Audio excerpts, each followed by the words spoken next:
Merci, monsieur le ministre. La parole est à monsieur Sauveur Gandolfi Chaït. Merci, monsieur le président. Mes chers collègues, ma question s'adresse à monsieur le ministre de l'Intérieur. Monsieur le ministre, après les policiers, les pompiers se sont mis en grève dans tout le pays. Ils ont souhaité exprimer leurs inquiétudes face aux violences, aux coupes budgétaires et aux réductions de moyens techniques. Dans ce contexte, je souhaite attirer votre attention, monsieur le ministre, sur l'insuffisance et le vieillissement de la flotte de bombardiers d'eau pour le sud de la France et plus particulièrement pour la Corse.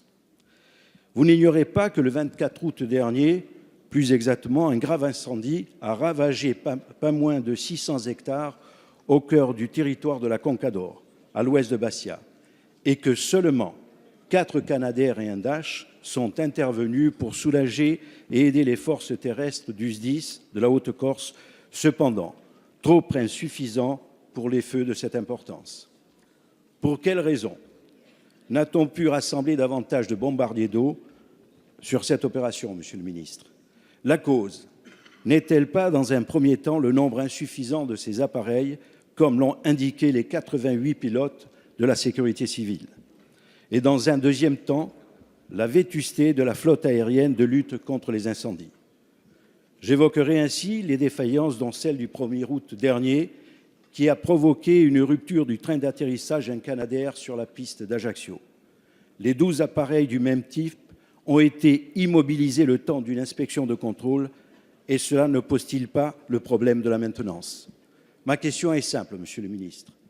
Que comptez-vous faire pour préserver la capacité d'action des avions bombardiers d'eau pour la prochaine période estivale, afin de rassurer nos concitoyens pour lutter contre les incendies? Et comptez-vous remettre le 3e Canadair en Corse, comme cela était le cas auparavant? Je vous remercie. Merci. La parole est à monsieur Bruno Le Roux, ministre de l'Intérieur.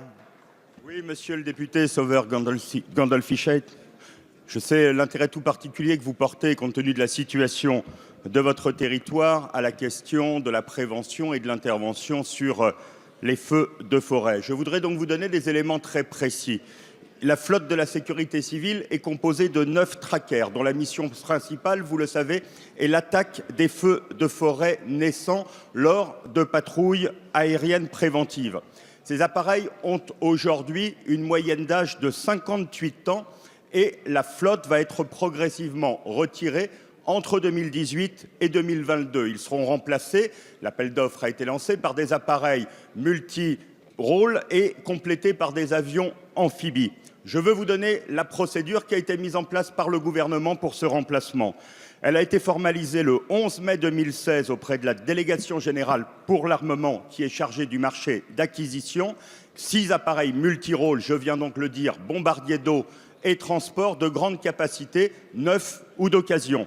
L'avis d'appel public à concurrence a été publié le 16 juillet 2016 et la notification du marché est attendue au premier semestre 2017. La livraison du premier appareil se fera au plus tard à la fin du premier semestre 2018 et ensuite il y aura un rythme de livraison qui sera synchronisé avec le départ des trackers. À côté de cela, nous avons aussi une flotte de Canadair, vous le savez, qui ne représente pas aujourd'hui de besoin de renouvellement et je peux vous assurer sur le fait que pour la Corse, il y aura cet été 2 trackers qui seront prépositionnés et 2 Canadair à Solenzara et à Ajaccio et des moyens supplémentaires s'il en est besoin. Bien entendu, c'est cela qui permettra d'assurer la sécurité et la prévention sur la région Corse. Merci, monsieur le ministre.